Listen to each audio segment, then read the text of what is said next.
On this seemingly peaceful night, an act of violence has taken place on the Collins estate. Somewhere near the old house, a man has been struck down by a strange, inarticulate, and frightened creature, who for his own confused reasons has left the body for Barnabas Collins to find inside the house.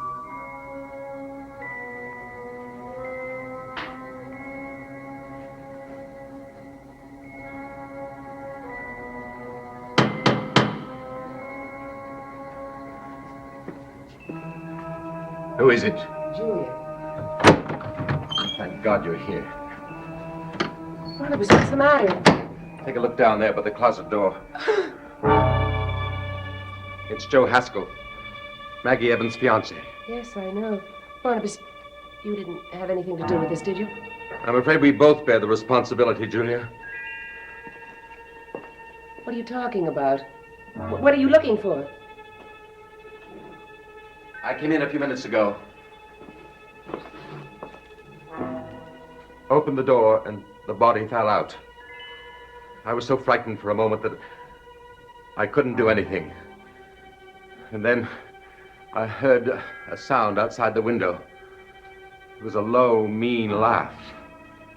I turned and looked toward the window and saw the face of Adam.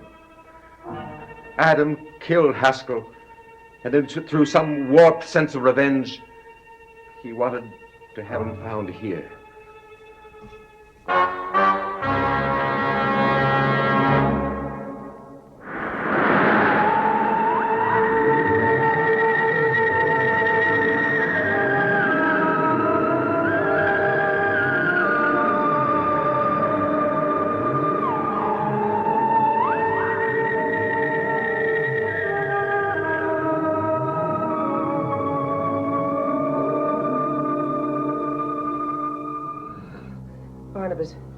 Barnabas, he isn't dead. There's a pulse beat. But he doesn't seem to be breathing.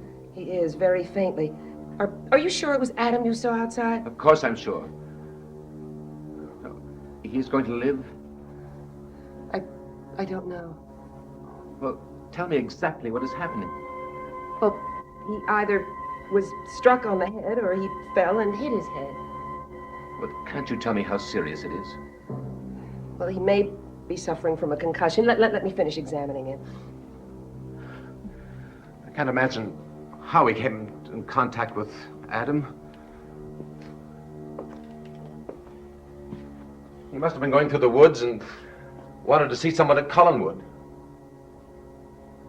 Doesn't make much difference how they encountered each other, Barnabas. The damage has been done. No, Julia. The damage was done long before tonight.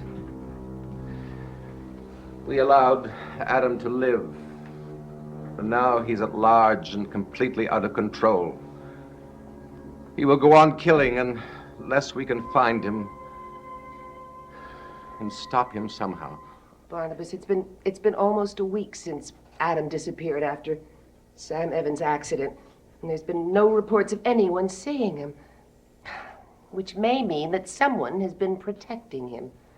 If anyone did help him, then probably he's dead by now. Oh, Julia, we must find him and put him out of his misery once and for all. Yes, you're probably right.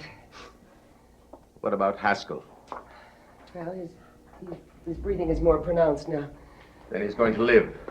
Yes, but there's very little that can be done for him here. What should we do? We've got to get him to a hospital as soon as possible. I'll have Willie help me get him to your car. And then we'll take him to the emergency room at the hospital. All right, but there's no need for Willie to do that. You don't have to involve him. I'll do it. No, I'm afraid there's still another emergency that must be taken care of. And I want you to take care of it. Well, what is it? Unless you can find some way to prevent it, Vicky is going to have the dream tonight. But that's impossible. No one's told her the dream. Well, it was told her earlier this evening. By whom? She was here in this room. She saw an apparition. The ghost of Sam Evans. You mean Cassandra was able to conjure up Sam's ghost? Yes. So now Vicky knows what's in store for her, and she's terrified. Well, Barnabas, I can go to her, but I've no idea what I can do to help her. We'll try to think of something. If it's all possible, we must prevent her from having that dream. If we fail, then I'll be the next and last one to have it. And that will be the end of me, Julia. Angelique will have won. And I'd rather die than have that happen.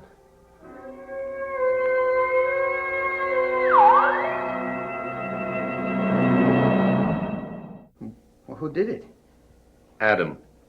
Adam? I thought he was gone. No, he's still very much alive and at large somewhere. You mean he's somewhere nearby? Well, it's obvious he's nearby. He did this to Haskell and then placed him here. Why'd he do that? Don't ask questions, Willie. He did it to get even with us, that's why. Barnabas, he's trying to frame us. Now, don't be ridiculous. We have work to do. What are you talking about? I want you to get Julia Hoffman's car and bring it as close to the house as possible. What for? We're going to put him in the car and take him to the hospital. Oh, wait a minute. I ain't taking him to no hospital. No, sir, not me. You'll do as I tell you to do. Barnabas, why should I help someone who's always hurt me? He has never done anything to hurt you. He's trying to stop me from seeing Maggie. Maggie is his fiancée. Why? She wouldn't be if he wasn't around anymore. Willie, we will discuss this later, after we've taken him to the hospital. Well, he isn't the only one Maggie's interested in, you know. She likes me, too. Where did you ever get that insane idea? Don't you call it insane, Barnabas. She likes me. She's even been out to the house to see me more than once, so how do you like that? What are you talking about? Ah, you didn't know Maggie and I were so friendly, did you? Willie, we'll deal with your mental aberrations later. You don't believe me? Okay, you come on into town with me, and I'll get Maggie to tell you herself. She'll tell you that she and I have been making plans to see each other real soon. Will you stop all this gibberish? We are taking him to the hospital, whether you like it or not.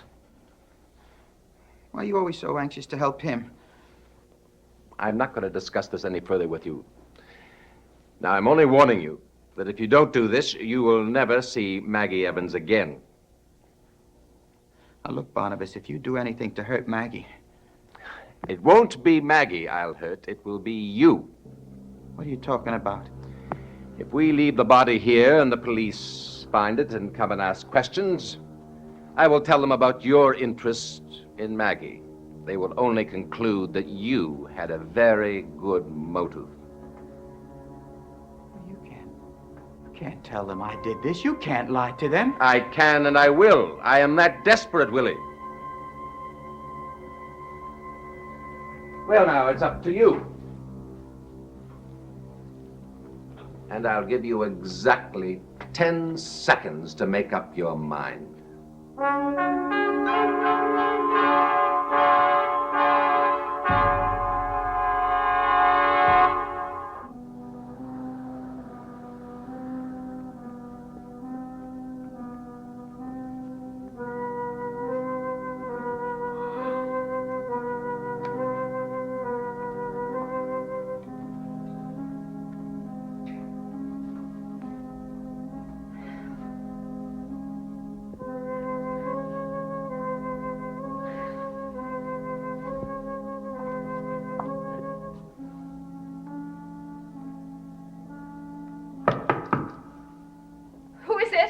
Julia Hoffman.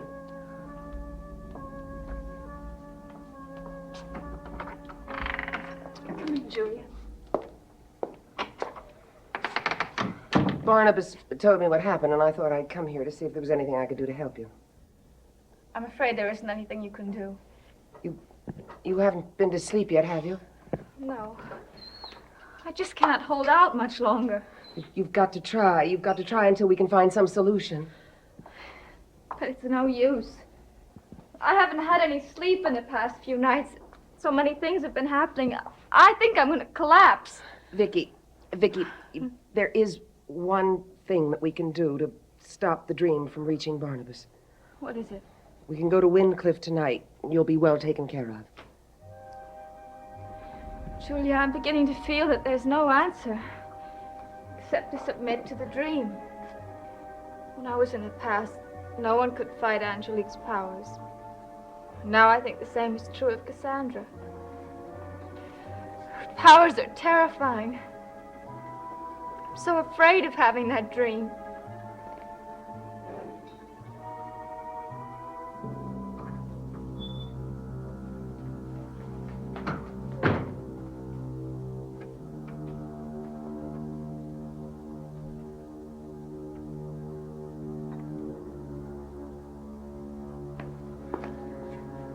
Julia, why aren't you with Vicky? I'll explain that in a moment. Did you take Joe Haskell to the hospital? Yes. And what happened? They called the sheriff. He came and asked the inevitable questions. I told him that Willie and I had found him lying in the woods. Did he believe you? I think so, yes. Well, what about Vicky? If she isn't asleep now, she will be very soon. Why didn't you stay with her and try to keep her awake? Because I couldn't do anything for her. She seemed to have no will to resist. She was completely willing to submit to the dream. Is that really so surprising? Isn't it time we accepted the inevitable? Oh, Barnabas, we've got to keep fighting right to the very end. But I've been battling Angelique for almost 200 years. I think it's time I admitted how futile it is to go on resisting. Barnabas, listen to me. There is one solution. You can't have the dream unless Vicky tells it to you. And Vicky can't tell it to you if you're not here. Where would I go? Anywhere, as far away as possible. I'd be willing to go with you to protect you. We'd go so far away Cassandra couldn't find us. No. The disturbing part of it is she would. No way of knowing that. If we started now and hurried, we could be out of Collinsport by... You're forgetting one other thing, Julia. What's that? Vicky. You know what happens to people who aren't able to unburden themselves of the dream. They go on having it over and over again, night after night. And you know how I feel about Vicky.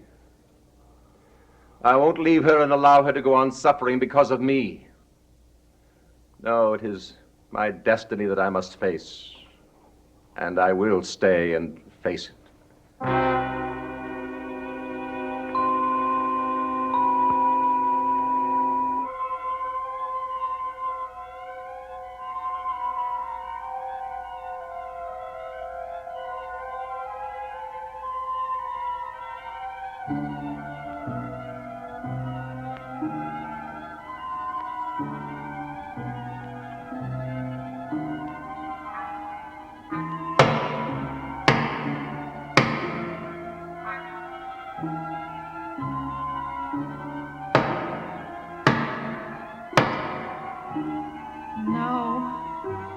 No.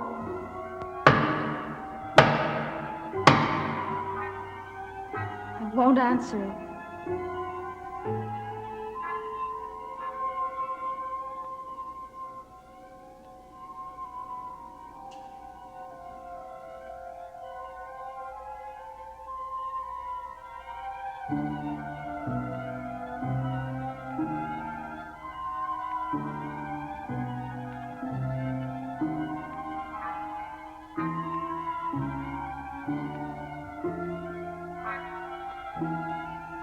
Barnabas, please go away.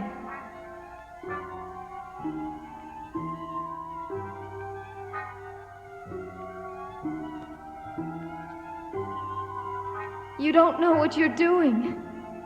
Please go away.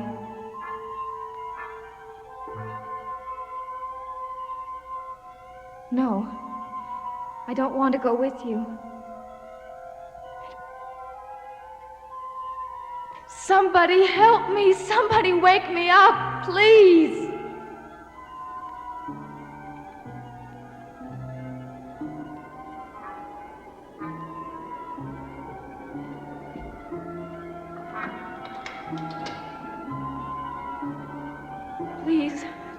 let me go inside, Barnabas. I know what will happen in there.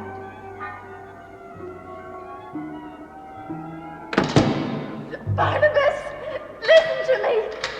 Please, I've got to get out of here. Please, open the door. It's not for me.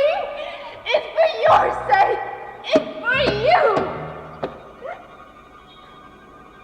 Through sight and sound and faceless terror, through endless corridors by trial and error, ahead a blazing light does burn, and one door leads to the point of return.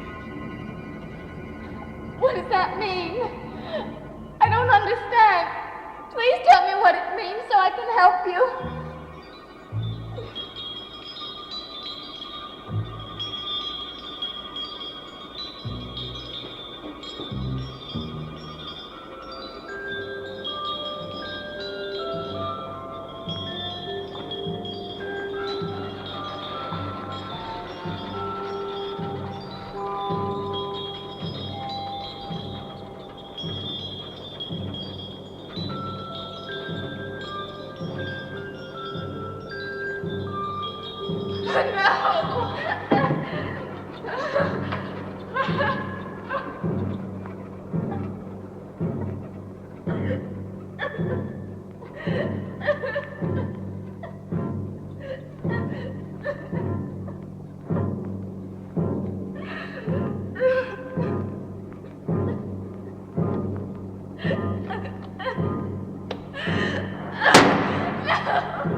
Ahead a blazing light does burst.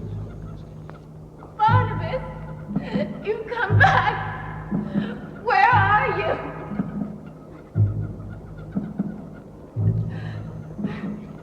And one door leads to the point of return. The point of return. The point of return. The point of return. The point of return. Point of return.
And one door leads to the point of return. The door to the old house. Return to what? I don't understand. Barnabas, where are you?